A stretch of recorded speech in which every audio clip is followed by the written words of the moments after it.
जहां मंडी समिति परिसर में आग की खबर है और इस दौरान मंडी में रखा गेहूं, धान, कपास जल करके खाक हुआ है। आग में 2-3 बाइक भी जद में आई हैं, उनके भी जलने की खबर मिल रही है। मंडी में रखा किसानों, आड़तियों का लाखों का सामान जल करके खाक हो गया। ये देखिए मथुरा की तस्वीरें हैं। मंडी में किसानों, आड़तियों का लाखों का माल जल करके खाक हो गया है और ये तस्वीरें सामने आई हैं। मथुरा की मंडी समिति परिसर में आग की तस्वीरें आप देख रहे हैं। मंडी में रखा गेहूं, धान, कपास और इसके साथ इसी आग की जद में 2-3 बाइक्स भी आई, वो भी जल करके खाक है। लाखों का नुकसान किसानों, आड़तियों का, क्योंकि गेहूं, धान, कपास मंडी समिति परिसर के इस गोदाम में रखे गए थे, लेकिन आग में किस तरीके से चीजें जल करके स्वाहा हो गई ये आपके सामने है। एक्सक्लूसिव तस्वीरें मथुरा की मंडी समिति परिसर की आग की तस्वीरें आपके सामने हैं। आपको बताएं ये सिर्फ आग लपटों के साथ कितनी चीजों को जलाती चली गई। नुकसान किसानों को, आड़तियों को हुआ है। इसी परिसर में 2 से 3 बाइक रखी थी, वो भी जल करके खाक है। आग पर अभी मौजूदा कंडीशन क्या है ये जानकारी लेंगे हमारे सहयोगी अनिल सारस्वत से। अनिल, क्या अपडेट? मैं आपको बता दूं, ये आज सुबह का मामला है, कुछ ही समय पहले का मामला है, जो मंडी समिति के 2 नंबर डंप है, जहां पर किसान और व्यापारी अपना माल एकत्रित करते हैं। वहां पर किन्हीं कारणों से आग लगी और आग ने एकदम इतना भयानक रूप धारण किया कि वो तुरंत फैलती हुई पूरे डंप में चली गई। मौके पर व्यापारी और किसान जो थे, जो रात को वहां पर रुकते, उन्होंने तुरंत पुलिस को सूचना दी। पुलिस की सूचना पर फायर ब्रिगेड पहुंची और वहां पर आग पर काबू पाने की कोशिश लगातार जारी है। कई दमकल की गाड़ियां मौके पर हैं और वहां पर जो नुकसान की बात की जाए तो जो वहां पर बाइकें रखी हुई थी, किसान जो लाकर खड़ी कर देते हैं, व्यापारी जो लाकर रात के समय खड़ी कर देते हैं, उनमें भी वो भी जलकर राख हो गई हैं और अनुमानित लागत ये जो सामान जलकर खाक हुआ है उसकी लाखों में बताई जा रही है। और अभी आग को बुझाने के प्रयास जारी हैं और कुछ हद तक आग पर काबू पा लिया गया है। जी, तो देखिए ये तस्वीरें बयां कर रही हैं आग कितनी भयावह थी। और देखिए इस वक्त सूखा अनाज और कपास भी रखा था, इसीलिए आग पर काबू पाने में मुश्किल हो रही है और ये आग बड़ी तेजी से बढ़ती चली गई। पूरे डंप को हम आग के हवाले देख सकते हैं। मौजूदा स्थिति ये है कि इस आग पर काबू कुछ हद तक पाया गया है, लेकिन पूरी तरीके से काबू नहीं पाया गया है। अच्छा, आसपास के एरिया में और कौन कौन सी चीजें हैं अनिल? जी, मैं आपको बता दूं, इसी के पास में सब्जी मंडी भी लगती है, जो यहाँ पर थोड़ी ही डिस्टेंस पर है। और सब्जी मंडी की दूरी की बात की जाए तो वहाँ पर थोड़ा गैप भी होता है, लेकिन ये जो व्यापारियों के गल्लों की डंप होती हैं, जहाँ पर व्यापारी अपना अनाज लाकर रखते हैं, जहाँ पर व्यापारी अपना सामान लाकर रखते हैं, जो माल नहीं बिक पाता है उसको यहीं पर डंप में रात को छोड़ देते हैं। लेकिन आग लगी कैसे, ये इसका खुलासा कैसे होगा? क्योंकि अभी तो फौरी तौर पे पहली चीज ये है कि आग पर काबू पाया जाए गया है और यहाँ पर आग लगने के जो कारण हैं वो अभी सामने क्लियर नहीं हो पा रहे हैं, क्योंकि यहाँ पर व्यापारी भी, जो किसान भी, क्योंकि आगे से कुछ ऐसा ना हो, इसके एहतियात के लिए जरूरी है कि आग कैसे लगा ये पता लगाया जाए। फिलहाल आग पर काबू पाना पहली प्राथमिकता है, आप नजर बनाए रखिएगा। तो देखिए ये मथुरा मंडी समिति से आग की तस्वीरें आई हैं। आगे बढ़ते हैं, लखनऊ से खबर है जहां ओम प्रकाश राजभर का अखिलेश यादव पर निशाना सामने आया है। खुल करके उन्होंने 2022 के चुनाव की गलती से सीख नहीं ली, अखिलेश ने ये बोला है। और भी कई बयान दिए हैं जिसमें कहा कि एक बार फिर से आखिरी वक्त में प्रत्याशी देने की गलती दोहराई अखिलेश ने जिस दिन इस्तीफा दिया उसी दिन प्रत्याशी घोषित कर देते। अखिलेश प्रचार के लिए नहीं निकले, वरना 8500 वोट का अंतर नहीं होता। हमने आजमगढ़ में 12 दिन में सभाएं की, वो इसी में बैठे रहे। अखिलेश यादव संगठन को साथ लेकर चलने की आदत डालें, ये कहना है ओम प्रकाश राजभर का। अखिलेश माने या नहीं माने, वो अपनी गलती से ही सरकार में नहीं आए हैं, ये कह दिया उन्होंने। अखिलेश यादव को विरासत में राजनीति मिली है, यानी एक के बाद एक बड़ा खुल करके सीधा हमला बोल दिया अपने ही साथी पर। जनता वोट तो देना चाहती है, लेकिन अखिलेश लेना ही नहीं चाहते हैं जनता का वोट। तो तमाम बातें एक साथ कह दी हैं ओम प्रकाश राजभर ने। गठबंधन जहां बड़ी तस्वीर निकल करके सामने आई थी 2022 चुनाव के प्रचार के दरमियान, पूर्वांचल में गठबंधन की बड़ी पार्टी के तौर पर सुबसपा साथ नजर आई, मंच साझा किया गया, प्रचार प्रसार किया गया। और इस बीच ओम प्रकाश राजभर चुनाव हारने के बाद भी ये कहा था कि हम अखिलेश के साथ रहेंगे और रहना चाहते हैं। अखिलेश ठीक लगते हैं, लेकिन उनके बारे में ये बड़ी बड़ी बातें भी उन्होंने कह दिया उपचुनाव हार के बाद। तो देखिए, ओम प्रकाश राजभर का अखिलेश पर सीधा वार। 2022 चुनाव की गलती से अखिलेश यादव ने सीख नहीं ली है, ये बात उन्होंने कह दी। एक बार फिर से आखिरी वक्त में प्रत्याशी देने की गलती अखिलेश ने दोहराई है। अखिलेश ने जिस दिन इस्तीफा दिया था उसी दिन प्रत्याशी घोषित कर देते। ये कहा अखिलेश प्रचार के लिए निकले नहीं, वरना 8500 वोट का अंतर नहीं होता। हमने आजमगढ़ में 12 दिन के भीतर सभाएं की और वो यानी अखिलेश एसी में बैठे रहे। अखिलेश संगठन को साथ लेकर चलने की आदत डालें, ये भी नसीहत दी ओम प्रकाश राजभर ने। इसके साथ यही नहीं रुके, कहते हैं अखिलेश माने या ना माने, वो अपनी गलती से सरकार में सत्ता में नहीं आए।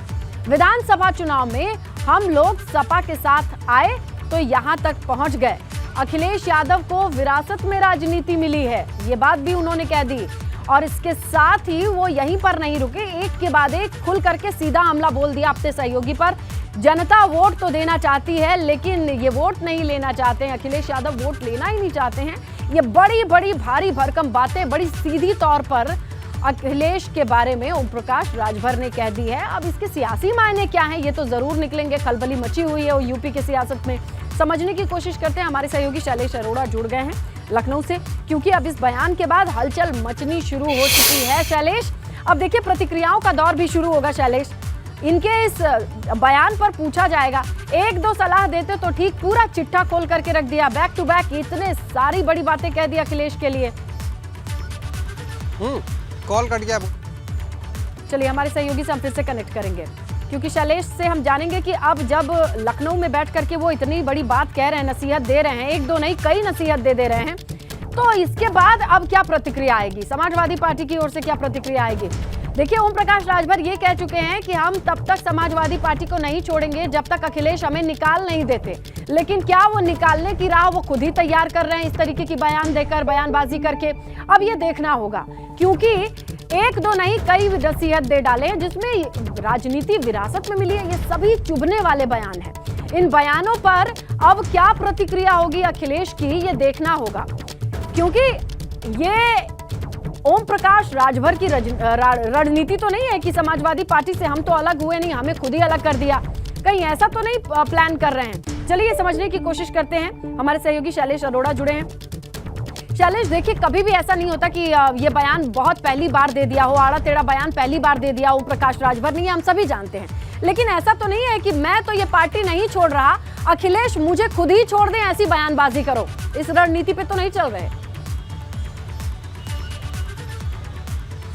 देखिए, निश्चित रूप से ओम प्रकाश राजभर के जो तेवर है, जो उनका मिजाज है, वो आप इससे पहले से देखिए। भारतीय जनता पार्टी की सरकार में थे, मंत्री थे, तब भी अपनी सरकार के खिलाफ मोर्चा खोल दिया करते थे। और उसके बाद अब जबकि वो समाजवादी पार्टी के साथ में है तो वो सपा अध्यक्ष अखिलेश यादव के खिलाफ भी मोर्चा खोलने में पीछे नहीं हटते। वो एक ही बात कहते हैं कि जो सही है मैं वो बोलता हूँ, उसे बोलने में मुझे किसी प्रकार की हिचक या डर नहीं है। और इस बार उनका जो बयान है उसमें उन्होंने साफ तौर पर यही बोला है कि जो चुनाव हुए आजमगढ़ और रामपुर के जो चुनाव हैं, इसमें आजमगढ़ में ओम प्रकाश राजभर ने कहा कि वो तो 12 दिन तक गए सभाएं की, लेकिन अखिलेश यादव अपने एसी कमरे से बाहर नहीं निकले। इससे पहले जब विधानसभा चुनाव के नतीजे सामने आए थे तब भी ओम प्रकाश राजभर ने यही कहकर निशाना साधा था कि जो नतीजे हैं इनमें कहीं ना कहीं अखिलेश यादव की चूक बताई थी। कहा था कि अखिलेश यादव अगर घर से निकले होते तो शायद तस्वीर अलग होती, जिस तरह से वो काम करते संगठन को लेकर। हालांकि उस समय निकले थे, लेकिन बाद में उन्होंने कहा था कि उस तरह से कहीं ना कहीं चूक हुई है। अब अगर बात करते हैं जब हम उपचुनाव के नतीजों को लेकर, तो उससे पहले उपचुनाव के नतीजों से पहले भी एक बार ओम प्रकाश राजभर ने कहा कि जब विधानसभा चुनाव के नतीजे आए उसके बाद फिर अखिलेश घर में जाकर बैठ गए, एसी कमरे में अपने ऑफिस में बैठ गए, लेकिन बाहर नहीं निकल रहे, संगठन को आगे के लिए मजबूत नहीं कर रहे। और अब जबकि उपचुनाव के नतीजों में आजमगढ़ और रामपुर जैसे सपा के दोनों अवैध किले जो हैं वो ढह गए, उसके बाद ओम प्रकाश राजभर के जो तेवर हैं वो और तल्ख हो गए हैं। उन्होंने साफ तौर पर ये कहा है कि अब यहाँ पर अगर देखा जाए तो अखिलेश यादव की ये चूक है, उन्हें विरासत में जो चीज़ें मिली हैं ये शायद उसका खामियाजा कहा जा सकता है। वो बाहर नहीं निकल रहे हैं, संगठन को मजबूत करने के लिए काम नहीं कर रहे हैं। तो इन चीज़ों को लेकर उन्होंने निशाना साधा है ओम प्रकाश राजभर ने। हालांकि बार बार वो एक बात ये जरूर दोहराते हैं कि हम खुद पार्टी नहीं छोड़ रहे हैं, यही तो सवाल है। नहीं कह रहे, हम पार्टी के साथ शैलेश, यही तो सवाल है कि हम तो पार्टी नहीं छोड़े हैं, लेकिन तुम हमारे साथ रह भी ना पाओ, ऐसे चुपते बयान देंगे हम।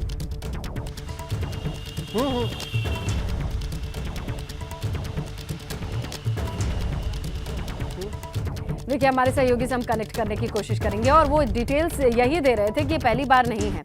अखिलेश यादव को उन्होंने कई बार पोक किया है। वैसे आपको बताएं, एबीपी गंगा के मंच पर भी एक दफा उन्होंने कहा था कि एसी में बैठ के नहीं हो सकती है राजनीति, लेकिन अब वो खुल करके जिस तरीके से बोल रहे हैं, इतना मुखर होके वो नहीं बोलते थे।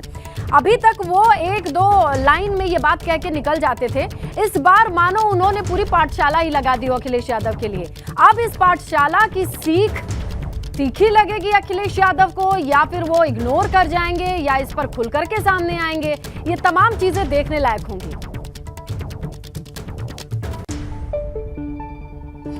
2024 लोकसभा चुनाव को लेकर के बीजेपी आज बड़ी बैठक करने जा रही है। इस बैठक में हारी हुई पिछले लोकसभा चुनाव में जो 14 सीटें हैं, उन पर मंथन होना है। आजमगढ़ रामपुर की जीत के बाद बाकी बची जो 14 सीटें हैं जिस पर बीजेपी काबिज नहीं है, उन्हीं पर बीजेपी की नजर है। 14 लोकसभा क्षेत्रों के प्रभारियों को इस बैठक में बुलाया गया है। इस बैठक में अध्यक्ष स्वतंत्र देव सिंह मौजूद रहेंगे, संगठन महामंत्री सुनील बंसल मौजूद रहेंगे। इसके अलावा इस बैठक में विधानसभा प्रभारी, संयोजक, लोकसभा प्रभारी, संयोजक दोनों शामिल होंगे, यानी लोकसभा विधानसभा दोनों के प्रभारी और संयोजक भी मौजूद रहेंगे। और अब इस बड़ी बैठक का जो मकसद है वो बहुत साफ है, लेकिन किस तरीके से और कौन कौन इसमें शामिल हो रहा है ये समझिए। 2024 की भाजपा की यह रणनीति है। 2024 को लेकर के बीजेपी की यह बड़ी बैठक आज बुलाई गई है। जो हारी हुई सीटें हैं 19 में, उस पर बीजेपी नेताओं का मंथन होना है। अब देखिए, उपचुनाव यानी आजमगढ़ रामपुर के बाद बाकी बचती हैं 14 सीटें, और इन्हीं 14 सीटों पर बीजेपी की नजर है। 14 लोकसभा क्षेत्रों के प्रभारियों को आज इस बैठक में बुलाया गया है, उन्हें बुलावा भेजा गया। और इस बैठक में अध्यक्ष स्वतंत्र देव सिंह मौजूद रहेंगे, संगठन महामंत्री सुनील बंसल मौजूद रहेंगे, और ये भी समझिए कि इस बैठक में विधानसभा प्रभारी, विधानसभा संयोजक, लोकसभा प्रभारी, लोकसभा संयोजक, ये सभी शामिल होने वाले हैं। जाहिर तौर पर कोई शक नहीं है इसमें कि आज अब आने वाली 2024 की तैयारियों को बड़ी रफ्तार दे दी गई है। अब कहां-कहां सीटें नहीं है बीजेपी की, जिन पर नजर है, जिनके लिए बैठक बुलाई गई है। सहारनपुर में बसपा है, देखिए, और इसके अलावा आगे भी आप देखेंगे कुल 14 सीटें हैं। बिजनौर, यहां पर भी बसपा काबिज है। इसके अलावा नगीना, यहां भी बसपा काबिज है। 14 सीटों का जिक्र कर रहे हैं जहां पर बीजेपी नहीं है। वो 14 सीटें हैं मुरादाबाद, जिसमें सपा है, संभल, जहां सपा के सांसद हैं। इसके अलावा 2019 में हारी हुई सीटों में अमरोहा, जहां बसपा की जीत हुई थी। इसके अलावा अगर आप आगे देखें तो मैनपुरी आती है, यहां पर समाजवादी पार्टी का गढ़ है, यहां सपा की जीत हुई थी। रायबरेली में कांग्रेस की जीत हुई थी 2019 में। और इसके अलावा 14 सीटों में अंबेडकर नगर की सीट आती है, जिसमें बसपा काबिज है, बसपा का सांसद मौजूद है। तो 14 सीटों का लेखा जोखा है जिस पर निगाहें रहनी है आज बीजेपी की। उसमें श्रावस्ती भी आता है, क्योंकि वहां पर श्रावस्ती का सांसद काबिज है। लालगंज में भी बसपा का ही सांसद है। घोसी में भी इस वक्त बसपा का सांसद है। इसके अलावा 14 सीटों में जिन सीटों का जिक्र आता है, क्योंकि देखिए यहाँ से प्रभारी आज पहुंचे हुए हैं। जौनपुर में बसपा जीती है, यहाँ से भी प्रभारी आज बीजेपी के पहुंचेंगे इस बैठक में शामिल होने के लिए। गाजीपुर के प्रभारी पहुंचेंगे, क्योंकि वहां पर भी जीत बसपा की है, मौजूदा सांसद बसपा के हैं। सहारनपुर में भी मौजूदा सांसद बसपा के हैं। बसपा की ज्यादा सीटें हैं इन 14 सीटों को अगर आप देखें तो। बिजनौर में भी बसपा है। तो कुल मिलाकर के इन्हीं 14 सीटों के प्रभारियों को भी बुलाया गया है, और आज बड़ी चर्चा और मंथन होगा इन्हीं सीटों को लेकर के। और देखिए, राजस्थान के उदयपुर की घटना के बाद पूरे यूपी में सुरक्षा का अलर्ट जारी किया गया है। वाराणसी में भी सुरक्षा का अलर्ट है। पुलिस हर मूवमेंट पर नजर बनाए हुए है। कमिश्नरेट ने लोगों से शांति व्यवस्था बनाए रखने की अपील की है। और क्या क्या चीजें चल रही हैं ग्राउंड पर, ये रिपोर्ट देखिए।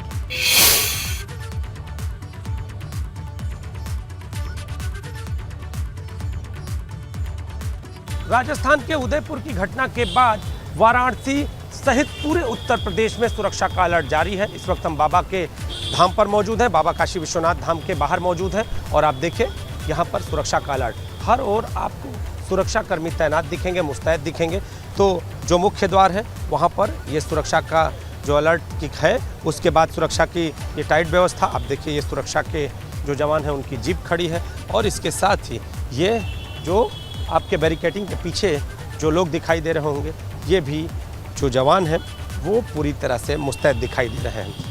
सुरक्षा के मद्देनज़र जो वाराणसी का खुफिया तंत्र है उसको अलर्ट कर दिया गया है। इसके साथ ही जो अधिकारी हैं, पुलिस के अधिकारी हैं, उनको साफ तौर पर ये कहा गया है कि आप आम जनता के बीच में रहें, लोगों से इनपुट लेते रहें, ताकि कोई भी ऐसा शख्स जो कि इस पूरे मसले को बिगाड़ने का प्रयास कर रहा है उस पर निगाह रखी जा सके। इसके साथ ही वाराणसी शहर के सीसीटीवी कैमरों को पूरी तरह से एक्टिव कर दिया गया है। जो यहाँ का लोकल नेटवर्क है उसको भी पूरी तरह से एक्टिव कर दिया गया है। यानी पुलिस और प्रशासन चुस्त दुरुस्त व्यवस्था के साथ लोगों से शांति व्यवस्था बनाए रखने की अपील करता हुआ नजर आ रहा है। कैमरामैन विशेष के साथ नीतीश कुमार पांडे, एबीपी गंगा, वाराणसी। उत्तर प्रदेश में बुलडोजर एक्शन को लेकर आज एक बार फिर से सुनवाई होने वाली है। आज जमीयत उलेमाए हिंद की याचिका पर सुप्रीम कोर्ट में फिर से सुनवाई होने वाली है। आपको बताएं कि याचिका में जमीयत उलेमाए हिंद ने अपने जवाब में खास तौर पर 2 मामलों का जिक्र किया है, जिसमें उसने यूपी सरकार पर निशाना साधते हुए कहा है कि प्रदेश सरकार वर्ग विशेष को निशाना बनाने जा रही है, कार्रवाई को रूटीन प्रशासनिक कार्रवाई बता रही है। इसके अलावा जमीयत उलेमाए हिंद ने अपने जवाब में कहा कि सीएम समेत बड़े पद पर बैठे कई लोग दंगे के आरोपियों को सबक सिखाने के लिए बुलडोजर का सहारा ले रहे हैं, ऐसे बयान दे चुके हैं। इसके अलावा प्रयागराज में हुए बुलडोजर एक्शन पर कहा गया कि यूपी सरकार ने दावा किया कि मोहम्मद जावेद के खिलाफ बुलडोजर एक्शन से पहले उसे नोटिस दिया गया था, जबकि ये मकान उनकी पत्नी के नाम पर था। वहीं सहारनपुर में एक मकान को बिना नोटिस दिए इसलिए तोड़ा गया क्योंकि उसमें रह रहे किराएदार नाबालिग बेटे पर दंगे के आरोप थे।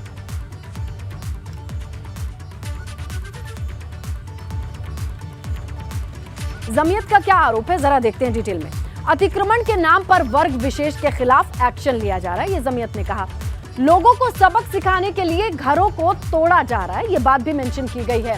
सहारनपुर में 2 घरों को गिराया गया है, पर नियम के मुताबिक नोटिस नहीं दिए गए। प्रयागराज में रात के अंधेरे में नोटिस को चस्पा किया गया, चिपकाया गया है। नोटिस जावेद पंप के नाम पर भेजा गया है, जबकि वो जो घर है जिसे गिराया गया वो जावेद की पत्नी के नाम पर था। नोटिस में नहीं बताया गया कि घर किन कारणों से तोड़ा गया, ये बात सामने रखी। जमीयत ने फोटोग्राफ और वीडियो भी पेस्ट किए हैं, अदालत के सामने जमा किए हैं सबूत के तौर पर कि जो वो बात कह रहे हैं उसमें उनका पक्ष मजबूत है। तो देखिए, सरकार गलत बयान दे रही है, ये भी जमीयत का कहना है। सहारनपुर में घरों को नियम पर ताक पर रख करके तोड़ दिया गया। आगे बढ़ेंगे, बात करेंगे बुलंदशहर रायबरेली में मुठभेड़ हुई है। बुलंदशहर में पुलिस ने 20-20 हजार रुपए के 2 बदमाशों को गिरफ्तार किया है। बदमाशों के पास से एक बाइक, अवैध हथियार बरामद हुए हैं। वहीं रायबरेली में भी पुलिस और बदमाशों के बीच मुठभेड़ हुई है और इसमें एसओजी की मुठभेड़ में एक बदमाश को गोली लगी है। कुल मिला के बताया जा रहा है कि जो बदमाश है वो बिहार का रहने वाला है। रायबरेली में टप्पेबाजी करता था, चोरी की वारदातों में वो लगा रहता था और फिलहाल कामयाबी हाथ लगी है रायबरेली पुलिस को।